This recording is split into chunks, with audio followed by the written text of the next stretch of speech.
Good morning. How are we doing? It is a chilly one this morning. So, bad foods and cravings for certain foods in colder weather. A few things that came up yesterday. So, start off with the bad food. They are quite linked.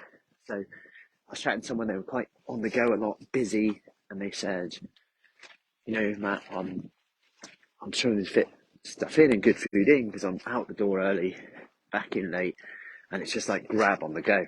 And it just so happens that we've just put together our new on-the-go meal plan, and to say that it's got pretty much everything and anything you imagine when you're on the go in there. And this is my point in where I said it doesn't matter, track everything, just write down what you had, make a note, let me know what you had, for the reason that if you define something as a bad food, what happens? How do you feel? What do you think? What do you think you've done? How do you react? How do you describe your day? How do you describe your nutrition? And I'll give you an example of this. In the on-the-go plan, there's things that you can just grab from the supermarket, and there's things that you can grab from places like McDonald's. And if you're on the go and you grabbed a Weetabix on-the-go protein shake, to give you some protein, some calories, there wasn't much difference between that and an Egg McMuffin. And my point being there is that you might think it's bad, but I'll help you see how it could be better than you think it is. And when you see this, you react differently, you respond differently. Your next meal's a little bit better rather than for us. It's just going to be the way it is until things calm down. We make a 1% better choice. And that's the secret right there in terms of getting results, longer term results, sustainable results, results that last.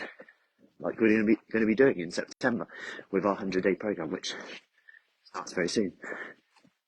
So that's that side. The next bit was almost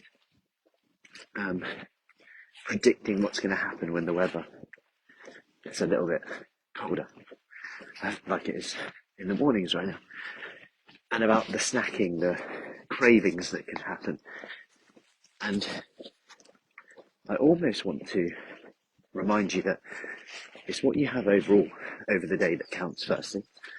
Two, like I've just said about the quote-unquote bad foods, it can sometimes be not as bad as it seems, okay?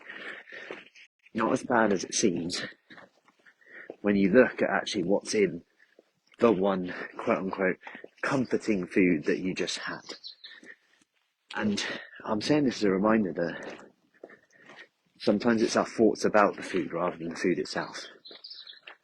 Like, I get the same day, I could get someone going, I'm doing so well, I have no idea why I'm not losing weight. I eat loads of fruit and veg, and lots of, if I snack, I want fruit, and I want lots of good healthy meals. I eat whole grain carbs. Then I'll have someone else and they'll go, but to be healthy I can't eat any fruit because it's full of sugar. Then someone else will go, I'm being so healthy, I'm eating lean meats, good protein, lots of fish. And someone else will say, I know you got to give up all the meat now to be healthy. And they're saying the same thing in terms of health, but completely different strategies together. But our thoughts about the thing dictate whether we think we're doing well, whether we think we're going to sabotage or not. And that probably has a bigger impact than you can imagine. So that's the morning thoughts for today as I walk around in near darkness at times.